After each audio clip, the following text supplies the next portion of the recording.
जब माँ बेटे से बहू की शिकायतों का दफ्तर खोल देती है और यह सिलसिला किसी तरह ख़त्म होते नज़र नहीं आता तो बेटा उगता जाता है और दिन भर की थकान के कारण कुछ झुंझला कर माँ से कहता है, तो आखिर तुम मुझसे क्या करने को कहती हो अम्मा? मेरा काम स्त्री को शिक्षा देना तो नहीं है, यह तो तुम्हारा काम है। तुम उसे डांटो मारो सज़ा चाहे दो, मेरे लिए इससे ज़्यादा खुशी की और क्या बात हो सकेगी। हो सकती है कि तुम्हारे प्रयत्न से वह आदमी बन जाए। मुझसे मत कहो कि उसे सलीका नहीं है, तमीज़ नहीं है, बेअदब है। उसे डांट कर सिखाओ। माँ वाह, मुँह से बात निकालने नहीं देती। डांटूँ तो मुझे ही नोच खाए। उसके सामने अपनी आबरू बचाती फिरती हूँ। किसी के मुँह पर मुझे कोई अनुचित शब्द ना कह बैठे। बेटा तो फिर इसमें मेरी क्या खता है? मैं तो उसे सिखा नहीं देता कि तुमसे वे बेअदबी करे। माँ तो और कौन सिखाता है? बेटा तुम तो अंधेर करती हो अम्मा। माँ अंधेर नहीं करती, सत्य कहती हूँ। तुम्हारी ही सह पाकर उसका दिमाग बढ़ गया है। जब वह तुम्हारे पास आकर टेसवे बहाने लगाती है तो कभी तुमने उसे डांटा, कभी समझाया कि तुझे अम्मा का अदब करना चाहिए।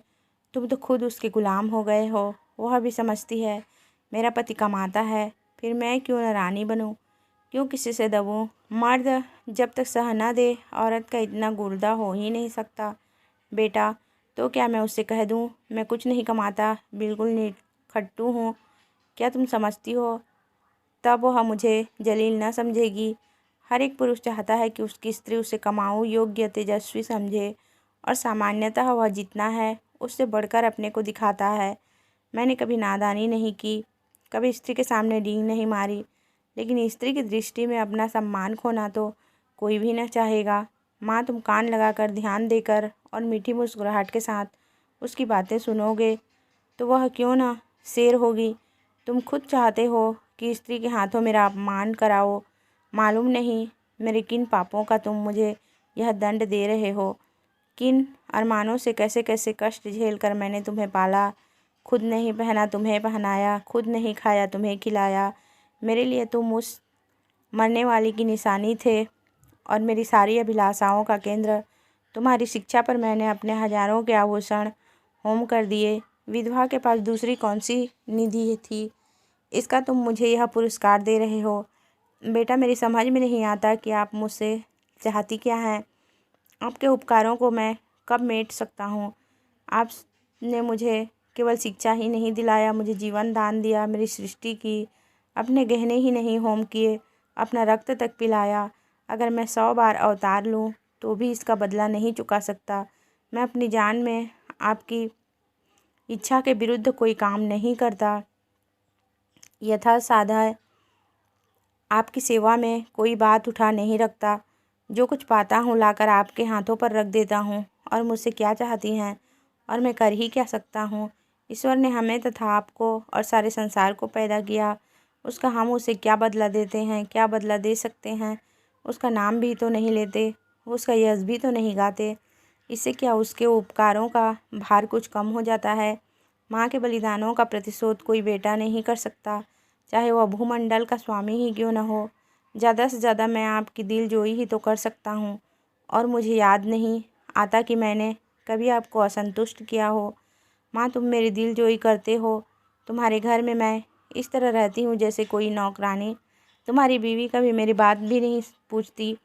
मैं भी कभी बहू थी। रात को घंटे भर सास की देह दबाकर, उनके सिर में तेल डालकर, उन्हें दूध पिलाकर तब बिस्तर पर जाती थी। तुम्हारी स्त्री 9 बजे अपनी किताबें लेकर अपनी सहनची में जा बैठती है, दोनों खिड़कियां खोल लेती है और मज़े से हवा खाती है। मैं मरूं या जीऊं उससे मतलब नहीं, इसलिए मैंने पाला था। बेटा तुमने मुझे पाला है था तो यह सारी सेवा मुझसे लेना चाहिए था, मगर तुमने मुझसे कभी नहीं कहा। मेरे अन्य मित्र भी हैं, उनमें भी मैं किसी को माँ की देह में मुक्कियाँ लगाते नहीं देखता। आप मेरे कर्तव्य का भार मेरी स्त्री पर क्यों डालती हैं? यूँ अगर वह आपकी सेवा करे तो मुझसे ज़्यादा प्रसन्न और कोई ना होगा। मेरी आंखों में उसकी इज्जत दूनी हो जाएगी, शायद उससे और ज़्यादा प्रेम करने लगूं। लेकिन अगर वह आपकी सेवा नहीं करती तो आपको उससे अप्रसन्न होने का कोई कारण नहीं है। शायद उसकी जगह मैं होता तो मैं भी ऐसा ही करता। सास मुझे अपनी लड़की की तरह प्यार करती तो मैं उसके तलवे सहलाता, इसलिए नहीं कि वह मेरे पति की माँ होती, बल्कि इसलिए कि वह मुझसे मातृत्व स्नेह करती। मगर मुझे खेद यह बुरा लगता है कि बहू सास के पांव दबाए। कुछ दिन पहले स्त्रियां पति के पांव दबाती थीं, आज भी उस प्रथा का लोप नहीं हुआ है। लेकिन मेरी पत्नी मेरे पांव दबाए तो मुझे ग्लानि होगी। मैं उससे कोई ऐसी खिदमत नहीं लेना चाहता जो मैं उसकी भी न कर सकूं। यह रस्म उस जमाने की यादगार है जब स्त्री पति की नौकरानी समझी जाती थी। अब पत्नी और पति दोनों बराबर हैं, कम से कम मैं ऐसा ही समझता हूँ। माँ, तो मैं कहती हूँ कि तुम ही ने उसे ऐसी ऐसी बातें पढ़ाकर शेर कर दिया है। तुम ही मुझसे बैर साध रहे हो। ऐसी निर्लज, ऐसी बदजबान, ऐसी टर्री फुहर छोकरी संसार में ना होगी। घर में अक्सर मोहल्ले की बहनें मिलने आती रहती हैं। यह राजा की बेटी न जाने किन गंवारों में पली है कि किसी का भी आदर सत्कार नहीं करती, कमरे से निकलती तक नहीं। कभी कभी जब वे खुद उसके कमरे में चली जाती हैं तो भी यह गधी चारपाई से नहीं उड़ती, प्रणाम तक नहीं करती। चरण छूना तो दूर की बात है। बेटा, वह देवियाँ तुमसे मिलने आती होंगी, तुम्हारे और उनके बीच में न जाने क्या बातें होती हो।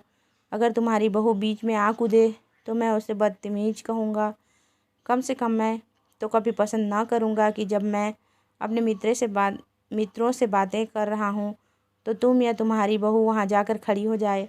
स्त्री भी अपनी सहेलियों के साथ बैठी हो तो मैं वहाँ बिन बुलाए न जाऊँगा। यह तो आजकल का शिष्टाचार है। माँ, तुम तो हर बात में उसी का पक्ष करते हो। बेटा, न जाने उसमें कौन सी जड़ी सूंघा दी है तुम्हें। यह कौन कहता है कि वह हम लोगों के बीच में आ कूदे, लेकिन बड़ों का उसे कुछ तो आदर सत्कार करना चाहिए।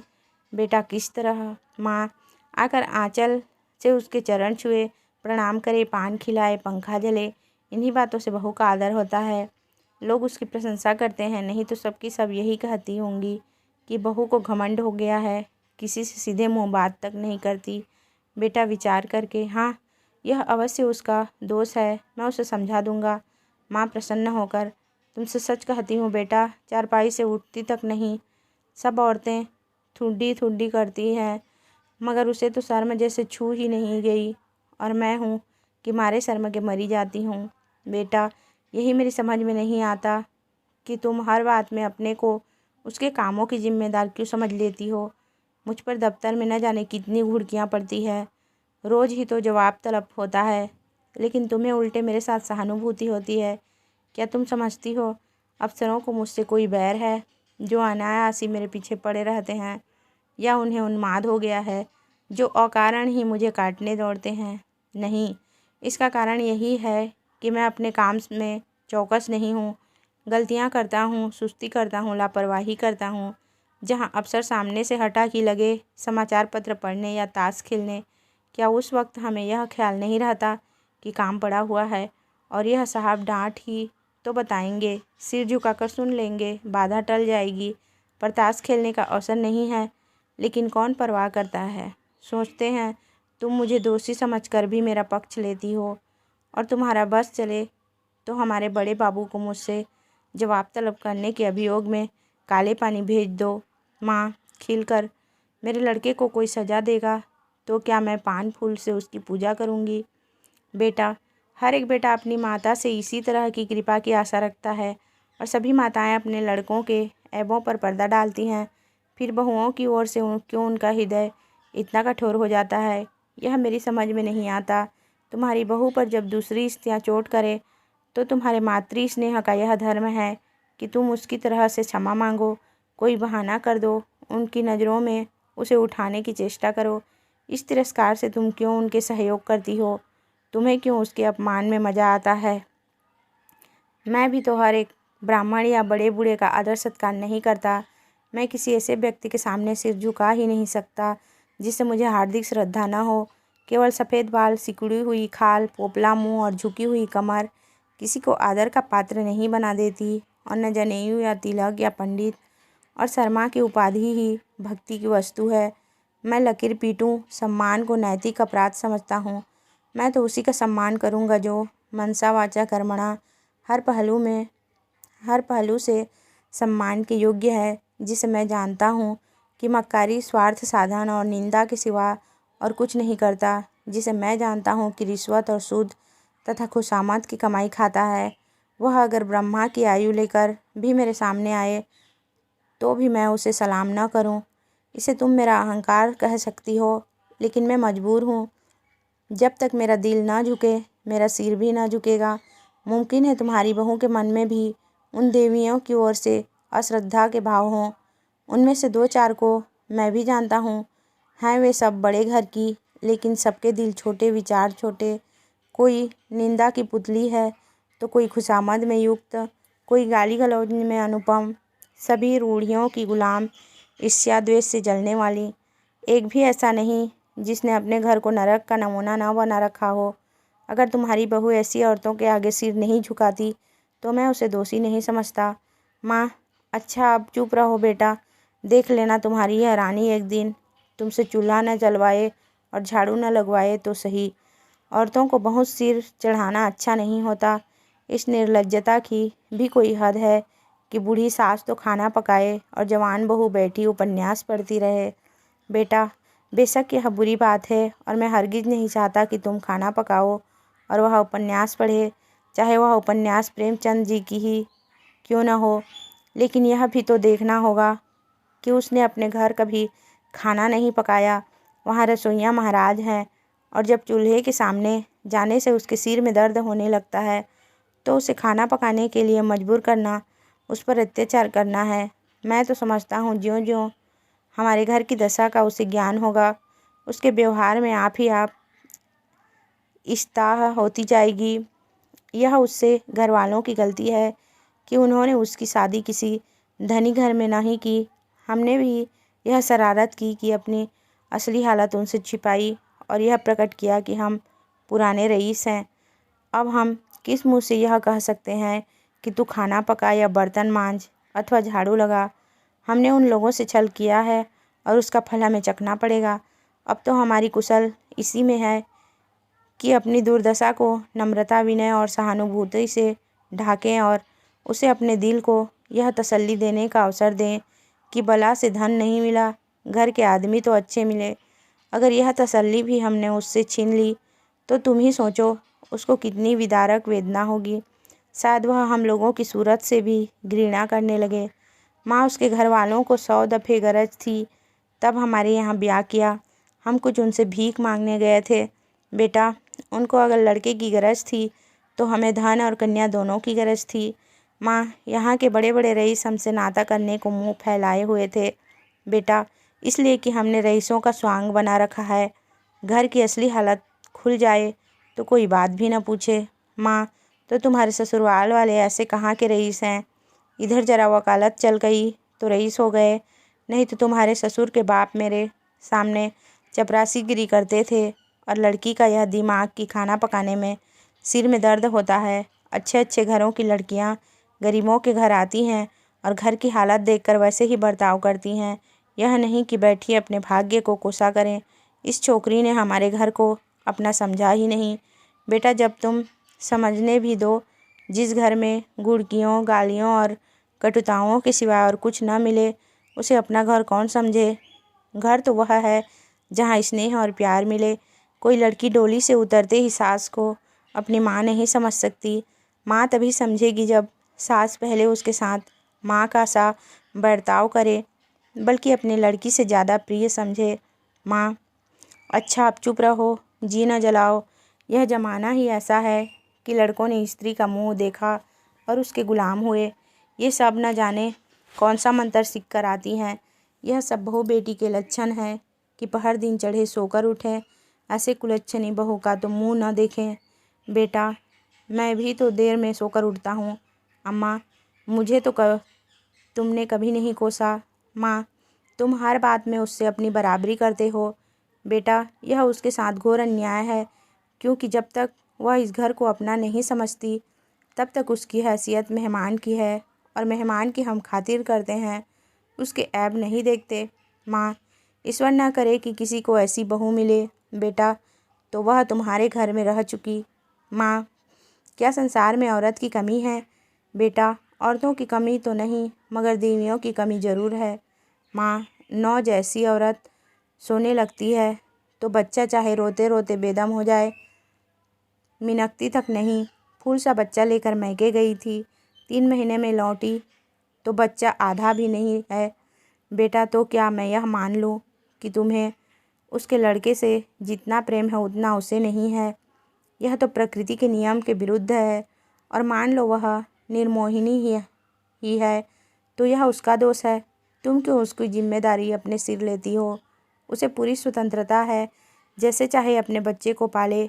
अगर वह तुमसे कोई सलाह पूछे, प्रसन्न मुख से दे दो, ना पूछे तो समझ लो उसे तुम्हारी मदद की ज़रूरत नहीं है। सभी माताएं अपने बच्चे को प्यार करती हैं और वह अपवाद नहीं हो सकती। माँ, तो मैं सब कुछ देखूं, मुंह न खोलूं, घर में आग लगते देखूं और चुपचाप मुंह में कालिख लगाए खड़ी रहूं? बेटा, तुम इस घर को जल्द छोड़ने वाली हो, उसे बहुत दिन रहना है। घर की हानि लाभ की जितनी चिंता उसे हो सकती है, तुम्हें नहीं हो सकती। फिर मैं कर ही क्या सकता हूँ? ज़्यादा से ज़्यादा उसे डांट बता सकता हूँ, लेकिन वह डांट की परवाह ना करे और तुर्की व तुर्की जवाब दे तो मेरे पास ऐसा कौन सा साधन है जिससे मैं उसे ताड़ना दे सकूं? माँ, तुम 2 दिन ना बोलो तो देवता सीधे हो जाएं, सामने नाक रगड़े। बेटा, मुझे इसका विश्वास नहीं है। मैं उससे ना बोलूँगा, वह भी मुझसे ना बोलेगी। ज़्यादा पीछे पड़ूँगा तो अपने घर चली जाएगी। माँ, ईश्वर यह दिन लाए मैं तुम्हारे लिए नई बहू लाऊं। बेटा, संभव है इसकी भी चर्चा हो? सहसा बहू आकर खड़ी हो जाती है। माँ और बेटा दोनों स्तंभित हो जाते हैं, मानो कोई बम गोला आ गिरा हो। रूपवती, नाजुक मिजाज, गर्वीली रमणी है जो मानो शासन करने के लिए ही बनी है। कपोल तमतमाए हुए है, पर अधरों पर विष भरी मुस्कान है और आंखों में व्यंग मिला परिहास। माँ, अपनी झेप छिपाकर तुम्हें कौन बुलाने गया था? बहू, क्यों यहाँ जो तमाशा हो रहा है उसका आनंद मैं न उठाऊं? बेटा, माँ बेटे के बीच में तुम्हें दखल देने का कोई हक नहीं। बहू की मुद्रा सहसा कठोर हो जाती है। बहू, अच्छा, आप ज़बान बंद रखिए। जो पति अपनी स्त्री की निंदा सुनता रहे वह पति बनने के योग्य नहीं। वह पति धर्म का क ख ग भी नहीं जानता। मुझसे अगर कोई तुम्हारी बुराई करता, चाहे वह मेरी प्यारी माँ ही क्यों न होती, तो मैं उसकी ज़बान पकड़ लेती। तुम मेरे घर जाते हो तो वहाँ तो जिसे देखती हूँ तुम्हारी प्रशंसा ही करता है। छोटे से बड़े तक गुलामों की तरह दौड़ते फिरते हैं। अगर उनके बस में हो तो तुम्हारे लिए स्वर्ग के तारे तोड़ लाएं और उसका जवाब मुझे यहाँ यह मिलता है कि बात बात पर ताने, महने, तिरस्कार, बहिष्कार। मेरे घर तो तुमसे कोई नहीं कहता कि तुम देर में क्यों उठे, तुमने अमुक महोदय को सलाम नहीं किया, अमुक के चरणों पर सिर क्यों नहीं पटका। मेरे बाबूजी कभी गवार ना करेंगे कि तुम उनकी देह पर मुक्कियाँ लगाओ या उनकी धोती धो या उन्हें खाना पका कर खिलाओ। मेरे साथ यहाँ यह बर्ताव क्यों? मैं यहाँ नौकरानी बनकर नहीं आई हूँ, तुम्हारी जीवन संगिनी बनकर आई हूँ। मगर जीवन संगिनी का यह अर्थ तो नहीं कि तुम मेरे ऊपर सवार होकर मुझे जलाओ। यह मेरा काम है कि जिस तरह चाहूँ तुम्हारे साथ अपने कर्तव्य का पालन करूँ। उसकी प्रेरणा मेरी आत्मा से होनी चाहिए, ताड़ना या तिरस्कार से नहीं। अगर कोई मुझे कुछ सिखाना चाहता है तो माँ की तरह प्रेम से सिखाए, मैं सीखूँगी। लेकिन कोई ज़बरदस्ती मेरी छाती पर चढ़कर अमृत भी मेरे कंठ में ठूसना चाहे तो मैं ओंठ बंद कर लूँगी। मैं अब कब की इस घर को अपना समझ चुकी होती, अपनी सेवा और कर्तव्य का निश्चय कर चुकी होती, मगर यहाँ तो हर घड़ी हर पल मेरी देह में सुई चुभाकर मुझे याद दिलाया जाता है कि तू इस घर की नौकरानी है। तेरा इस घर से कोई नाता नहीं, तू सिर्फ गुलामी करने के लिए यहाँ लाई गई है। और मेरा खून खौल कर रह जाता है। अगर यही हाल रहा तो एक दिन तुम दोनों मेरी जान लेकर रहोगे। माँ, सुन रहे हो अपनी चहेती रानी की बातें? वह यहाँ नौकरानी बनकर नहीं, रानी बनकर आई है। हम दोनों उसकी टहल करने के लिए हैं। उसका काम हमारे ऊपर शासन करना है। उसे कोई कुछ काम करने कौन कहे? मैं खुद मरा करूं और तुम उसकी बातें कान लगाकर सुनते हो। तुम्हारा मुंह कभी नहीं खुलता कि उसे डांटो या समझाओ। थर थर काँपते रहते हो। बेटा अच्छा अम्मा, ठंडे दिल से सोचो, मैं इसकी बातें न सुनूं तो कौन सुने। क्या तुम इसके साथ इतनी हमदर्दी भी नहीं देखना चाहती? आखिर बाबूजी जीवित थे तब वह तुम्हारी बातें सुनते थे या नहीं, तुम्हें प्यार करते थे या नहीं? फिर मैं अपनी बीवी की बातें सुनता हूँ तो कौन सी नई बात करता हूँ, और इससे तुम्हारे बुरा मानने की कौन बात है? माँ, हाय बेटा, तुम अपनी स्त्री के सामने मेरा अपमान कर रहे हो। इसी दिन के लिए मैंने तुम्हें पाल पोस कर बड़ा किया था। क्यों मेरी छाती नहीं फट जाती? वह आंसू पोंछती आपे से बाहर कमरे से निकल जाती है। स्त्री पुरुष दोनों कौतुक भरी आंखों से उसे देखते हैं, जो बहुत जल्द हमदर्दी में बदल जाती है। पति माँ का हृदय, स्त्री माँ का हृदय नहीं, स्त्री का हृदय। पति अर्थात स्त्री, जो अंत तक पुरुष का सहारा चाहता है, स्नेह चाहता है, और उस पर किसी दूसरी स्त्री का असर देखकर रिश्ते से जल उठता है। पति, क्या पगली किसी बातें करती हो? स्त्री, यथार्थ कहती हूँ। पति, तुम्हारा दृष्टिकोण बिल्कुल गलत है, और इसका तजुर्बा तुम्हें तब होगा जब तुम खुद सास होगी। स्त्री, मुझे सास बनना ही नहीं है। लड़का अपने हाथ पाँव का हो जाए, ब्याह करें और अपना घर संभाले, मुझे बहू से क्या सरोकार। पति, तुम्हें यह अरमान बिल्कुल नहीं है कि तुम्हारा लड़का योग्य हो, तुम्हारी बहू लक्ष्मी हो और दोनों का जीवन सुख से कटे। स्त्री, क्या मैं माँ नहीं हूँ? पति, माँ और सास में क्या कोई अंतर है? स्त्री, उतना ही जितना ज़मीन और आसमान में है। माँ प्यार करती है, सास शासन करती है। कितनी ही दयालु, सहनशील, सतोगुणी स्त्री हो, सास बनते ही मानो ब्याही हुई गाय हो जाती है। जिसे पुत्र से जितना ही ज़्यादा प्रेम है, वह बहू पर उतनी ही निर्दयता से शासन करती है। मुझे भी अपने ऊपर विश्वास नहीं है। अधिकार पाकर किसी मद नहीं हो जाता। मैंने तय कर लिया है, सास बनूंगी ही नहीं। औरत की गुलामी सांसों के बल पर कायम है। जिस दिन सांसें न रहेगी, औरत की गुलामी का अंत हो जाएगा। पति, मेरा ख्याल है तुम जरा भी सहज बुद्धि से काम लो तो तुम अम्मा पर भी शासन कर सकती हो। तुमने हमारी बातें कुछ सुनी? स्त्री, बिना सुने ही मैंने समझ लिया कि क्या बातें हो रही होगी। वही बहू का रोना। पति, नहीं नहीं, तुमने बिल्कुल गलत समझा। अम्मा के मिजाज में आज मैंने विस्मयकारी अंतर देखा, बिल्कुल अभूतपूर्व। आज वह जैसे अपनी कटुताओं पर लज्जित हो रही थी। हाँ, प्रत्यक्ष रूप से नहीं, संकेत रूप से। अब तक वह तुमसे इसलिए नाराज़ रहती कि तुम देर में उठती हो। अब शायद उन्हें यह चिंता हो रही है कि कहीं सवेरे उठने से तुम्हें ठंड न लग जाए। तुम्हारे लिए पानी गर्म करने को कह रही थी। स्त्री, प्रसन्न होकर, सच? पति, हाँ, मुझे तो सुनकर आश्चर्य हुआ। स्त्री, तो अब मैं मुँह अंधेरे उठूँगी, ऐसी ठंड क्या लग जाएगी। लेकिन तुम मुझे चकमा तो नहीं दे रहे हो? पति, अब इस बदगुमानी का क्या इलाज? आदमी को कभी कभी अपने अन्याय पर खेद तो होता ही है। स्त्री, तुम्हारे मुंह में घी शक्कर। अब मैं गजरदम उठूँगी। वह बेचारी मेरे लिए क्यों पानी गर्म करेगी, मैं खुद गर्म कर लूँगी। आदमी करना चाहे तो क्या नहीं कर सकता। पति, मुझे उनकी बात सुन सुनकर ऐसा लगता था जैसे किसी देवी आदिश ने उनकी आत्मा को जगा दिया हो। तुम्हारे अल्हड़पन और चपलता पर कितनी भन्नाती है। चाहती थी कि घर में कोई बड़ी बूढ़ी आ जाए तो तुम उनके चरण छुओ, लेकिन शायद अब उन्हें मालूम होने लगा है कि इस उम्र में सभी थोड़े बहुत अल्हड़ होते हैं। शायद उन्हें अपनी जवानी याद आ रही है। कहती थी यही तो शौक श्रृंगार, पहनने ओढ़ने, खाने खेलने के दिन थे। बूढ़ियों का तो दिन भर तांता लगा रहता है। कोई कहाँ तक उनके चरण छुए और क्यों छुए, ऐसी कहाँ की बड़ी देवियाँ हैं। स्त्री, मुझे तो हर्षोन्माद हुआ चाहता है। पति, मुझे तो विश्वास ही न आता था, स्वप्न देखने का संदेह हो रहा था। स्त्री, अब आई हैं राह पर। पति, कोई दैवी प्रेरणा समझो। स्त्री, मैं कल से ठेठ बहू बन जाऊंगी। किसी को खबर भी ना होगी कि कब अपना मेकअप करती हूँ। सिनेमा के लिए भी सप्ताह में एक दिन काफ़ी है। बूढ़ियों के पाँव छू लेने में क्या हरज है। वे देवियाँ ना सही, चुड़ैल ही सही, मुझे आशीर्वाद तो देंगी, मेरा गुण तो गावेंगी। पति, सिनेमा को तो उन्होंने नाम भी नहीं लिया। स्त्री, तुमको जो इसका शौक़ है, अब तुम्हें भी न जाने दूंगी।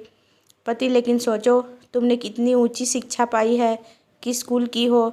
इन खुसट बूढ़ियों के पाँव पर सिर रखना तुम्हें बिल्कुल शोभा न देगा। स्त्री, तो क्या ऊंची शिक्षा के यह मानी है कि हम दूसरों को नीचा समझें। बूढ़े कितने ही मूर्ख हों, लेकिन दुनिया का तजुर्बा तो रखते हैं। कुल की प्रतिष्ठा भी नम्रता और सद्व्यवहार से होती है, हेकड़ी और रुखाई से नहीं। पति: मुझे तो यही ताज्जुब होता है कि इतनी जल्द इनकी काया पलट कैसे हो गई। अब इन्हें बहुओं का सास के पांव दबाना या उनकी साड़ी धोना या उनकी देह में मुक्कियाँ लगाना बुरा लगने लगा है। कहती थी बहू कोई नौकरानी थोड़ी ही है कि बैठी सास का पांव दबाए। स्त्री: मेरी कसम। पति: हाँ जी, सच कहता हूँ। और तो और अब वह तुम्हें खाना भी न पकाने देगी। कहती थी जब बहू के सिर में दर्द होता है तो क्यों उसे सताया जाए, कोई महाराज रख लो। स्त्री: फूली न समाकर, मैं तो आकाश में उड़ी जा रही हूँ। ऐसी सास के तो चरण धो धो कर पीऊँ। मगर तुमने पूछा नहीं, अब तक तुम क्यों उसे मार मार कर हकीम बनाने पर तुली रहती थी। पति: पूछा क्यों नहीं, भला मैं छोड़ने वाला था। बोली मैं अच्छी हो गई थी, मैंने हमेशा खाना पकाया है, फिर वह क्यों न पकाए। लेकिन अब उनकी समझ में आया है कि वह निर्धन बाप की बेटी थी, तुम संपन्न कुल की कन्या हो। स्त्री: अम्मा जी दिल की साफ हैं, इन्हें मैं क्षमा के योग्य समझती हूँ। जिस जलवायु में हम पलते हैं उसे एक बारगी नहीं बदल सकते। जिन रूढ़ियों और परंपराओं में उनका जीवन बीता है उन्हें तुरंत त्याग देना उनके लिए कठिन है। वह क्यों, कोई भी नहीं छोड़ सकता। वह तो फिर भी बहुत उदार हैं। तुम अभी महाराज मत रखो, खामखा जेर बार क्यों होंगे। जब तरक्की हो जाए तो महाराज रख लेना, अभी मैं खुद पका लिया करूँगी। 3-4 प्राणियों का खाना ही क्या, मेरी जात से कुछ अम्मा को आराम मिले। मैं जानती हूँ सब कुछ, लेकिन कोई रौब जमाना चाहे तो मुझसे बुरा कोई नहीं। पति: मगर यह तो मुझे बुरा लगेगा कि तुम रात को अम्मा के पाँव दबाने बैठो। स्त्री: बुरा लगने की कौन बात है, जब उन्हें मेरा इतना ख्याल है तो मुझे भी उनका लिहाज करना ही चाहिए। जिस दिन मैं उनके पाँव दबाने बैठूंगी वह मुझ पर प्राण देने लगेंगी। आखिर बहू बेटे का कुछ सुख उन्हें भी तो हो। बड़ों की सेवा करने में हैठ ही नहीं होती। बुरा तब लगता है जब वह शासन करते हैं और अम्मा मुझसे पाँव दबवाएंगी, थोड़े ही सेंध का यश मिलेगा। पति: अब तो अम्मा को तुम्हारी फजूल खर्ची भी बुरी नहीं लगती। कहती थी रुपये पैसे बहू के हाथ में दे दिया करो। स्त्री चिढ़ कर तो नहीं कहती थी। पति: नहीं नहीं, प्रेम से कह रही थी। उन्हें अब भय हो रहा है कि उनके हाथ में पैसे रहने से तुम्हें असुविधा होती होगी। तुम बार बार उनसे मांगती लजाती भी होगी और डरती भी होगी, एवं तुम्हें अपनी ज़रूरतों को रोकना पड़ता होगा। स्त्री: ना भैया, मैं यह जंजाल अभी अपने सिर ना लूँगी। तुम्हारी थोड़ी सी तो आमदनी है, कहीं जल्दी से खर्च हो जाए तो महीना कटना मुश्किल हो जाए। थोड़े में निर्वाह करने की विद्या उन्हीं को आती है। मेरी ऐसी ज़रूरतें ही क्या है, मैं तो केवल अम्मा जी को चिढ़ाने के लिए उनसे बार बार रुपये मांगती थी। मेरे पास तो खुद 100-50 रुपये पड़े रहते हैं।